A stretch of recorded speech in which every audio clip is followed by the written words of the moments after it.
at Sundance, and this is Lisa France, director of Roll With Me, an exciting new documentary. You know, I haven't seen it yet, but, you know, I did read up on it, and I'm inspired just reading the synopsis. Yeah, it's pretty crazy. So tell me about how you got involved with this documentary. I met Gabe on the internet, as we do these days, and there was an email, and it just said a guy is going to push his wheelchair across the United States of America, and he's looking for a crew.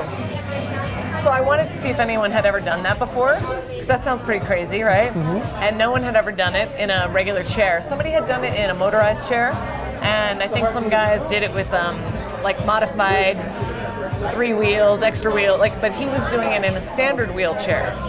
And I thought, come on, I gotta. You've heard people walking across America, but in a wheelchair. That's crazy. The challenges for that, just not only the filmmaking aspect, but just for him to do that must have been tremendous. It was 3,100 miles and 3,100 miles, 70,000 feet of elevation. Yeah, did he have a goal for doing that? Was it a personal goal, or was he representing something else? I think it started out as a very personal goal, just to do something to change his life. He had been a recovering drug addict, and he was not going anywhere good fast. And so he decided he wanted to do something to not just change his life, but to inspire people. And so he thought, let me try this. And then it got a little more interesting when he decided that he wanted to bring his nephew on the trip. So Gabe himself had struggled with drug addiction. And when I met him, he was only 8 months sober from crystal meth and coke. And he had only pushed his wheelchair 1 mile before he started training. And where did the journey begin, and where did it end? It started in California, and the goal was to get to New York. So you traveled America. Was there any particular town as the director that stood out for you? I mean, for the reception, or just something that was there like, well, we had the best time, or I'll never forget visiting? I mean, for me, I remember the sort of the cathartic moments. Mind you, the United States is a very vast place. I think you forget how big and barren it is in some parts. But the one common thing that was a repeated and regular thing was how kind people were to us, and how generous they were, and how they wanted to help us. And that was everyday little fuel, because we had no money.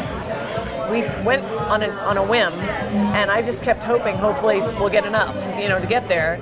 And we did. Every day was a new day, and people were, I literally cannot list. We had 4,000 hours of footage when we came back, 10,000 photographs, and my editor, Jeff Buccialetto,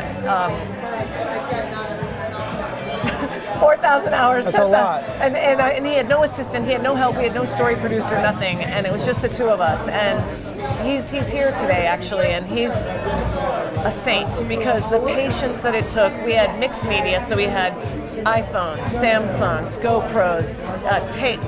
We shot on DVX 100s because that's all I had. I had my friend Michelle Hunch gave me a 60D. That was the nicest camera I had, and we just threw it all in the RV and just went. So not only the story, but the actual making of the film were both incredible challenges. And editor's a director's best friend, huh? Jeff is a saint. He's, Gabe says Gabe's the subject of the documentary, who's an extraordinary human being, and now is he does speaking engagements now. So on our website, if anybody wants to look, tell everyone the website. Our website is rollwithmethemovie.com, and anybody needs to contact us or learn what's going on with the film.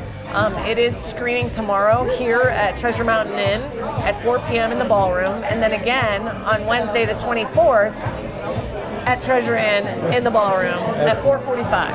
Well, congratulations, and thank you. Thanks for talking to me. Hey, man, Good luck with the film. Thank you.